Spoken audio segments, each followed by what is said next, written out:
This episode of Into the Music is brought to you by Coda Music. It's a great way to discover new music and listen to all of your favorite artists for free. The link is in the description. In today's episode we're going to explore Maroon 5. A mix of polished pop/rock and neo-soul made Maroon 5 one of the most popular bands of the new millennium. The group's debut album, 2002 Songs About Jane, propelled them into the mainstream, but it wasn't an immediate hit, only reaching multi-platinum status after 2 years. It won't be soon before long followed in 2007 and proved to be as popular as its predecessor, spinning off the chart-topping single Makes Me Wonder and solidifying the band's position as pop/rock heavyweights. Maroon 5 got a big boost when frontman Adam Levine began appearing as a judge on NBC's talent competition The Voice, which helped the band add to their string of over a dozen top 10 hits.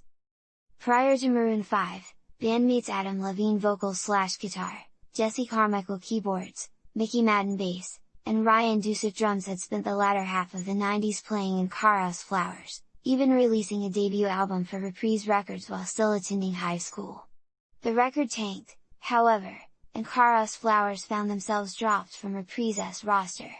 After briefly attending college, the bandmates regrouped as Maroon 5, adding former Square guitarist James Valentine to the lineup and embracing a more R&B-influenced sound.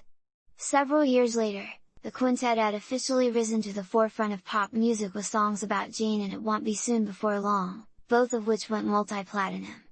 Songs About Jane propelled the band into the mainstream, but the album was not an immediate hit.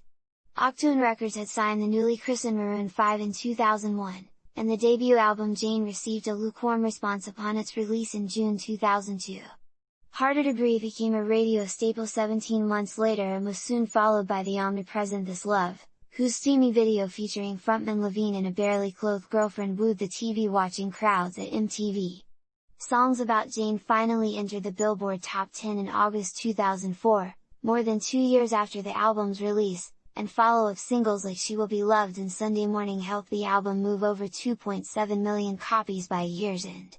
Maroon 5 toured exhaustively in support of Jane's slow-burning success, issuing 2 stopgap recordings, 2004's 1.22.03. Acoustic and 2005's Live Friday the 13th, while traveling the world alongside the likes of the Rolling Stones and John Mayer. Their schedule was especially trying on percussionist Dusick, who sustained wrist and shoulder injuries and was often unable to play. By fall 2006, Dusick had been officially replaced by Matt Flynn, the former drummer for Gavin DeGraw, and the revised band released its sophomore effort in May 2007. It Won't Be Soon Before Long proved to be less popular than its predecessor, which had sold more than 4 million copies in the US alone, but it still enjoyed double platinum certification while spinning off the chart-topping single Makes Me Wonder. Maroon 5 had cemented their status as pop/rock heavyweights, and they now had the connections to prove it. Released in late 2008, Call and Response, the remix album reinterpreted the band's catalog with remixes by influential producers like Mary J. Blige, Mark Ronson, and Pharrell Williams.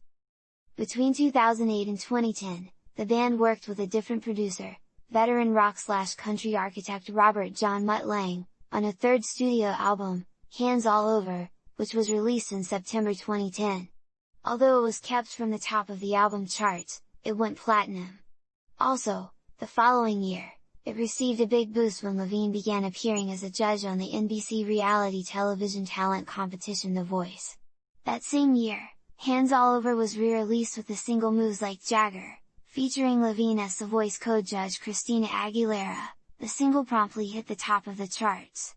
In 2012, Carmichael revealed that he was taking time off from performing with Maroon 5 and would be replaced by touring keyboardist PJ Morton. In April 2012, the band teased the release of its 4th studio album with Payphone, a single featuring Wiz Khalifa that hit number 2. The resulting album, Overexposed, also reached number 2, featuring production from a bevy of named producers including Ryan Tedder, Max Martin, Benny Blanco, and more. A second single from the album, the reggae-tinged One More Night, topped the charts not long after its release in June, and stayed at the top long enough to become the band's most successful showing to date. 2 further singles also reached the top 10, Daylight, and Love Somebody. During 2013, Levine continued to appear on The Voice, and also made appearances in the television drama American Horror Story, as well as the music-based dramatic film Begin Again. The band also hit the studio to record songs for a fifth studio album, aptly titled V, which saw keyboardist Jesse Carmichael return to the fold after a brief hiatus. Released in September 2014, V debuted at number 1 on the Billboard 200 chart and produced several top 10 singles including Maps, Animals, and Sugar. 2 more singles followed in 2015 with This Summer's Gonna Hurt Like a Mother F and Feelings. Also in 2015, Maroon 5 released their first hits collection, The Singles. The single Don't Wanna Know, featuring rapper Kendrick Lamar, appeared in 2016 and peaked at number 9 on the Billboard Hot 100 chart. It was later revealed to be the first single from their forthcoming 6th LP. A second collaborative single, Cold, featuring Future, was released in early 2017, with What Lovers Do appearing before the November release of Red Pill Blues. In 2018, the band issued a remix of Red Pill Blues' Girls You Like, featuring an appearance by Cardi B, which wound up being their first single to reach number 1 on the Billboard chart since 2012's One More Night. In September 2018, Maroon 5 was selected to headline the Super Bowl 53 halftime show on February 3, 2019.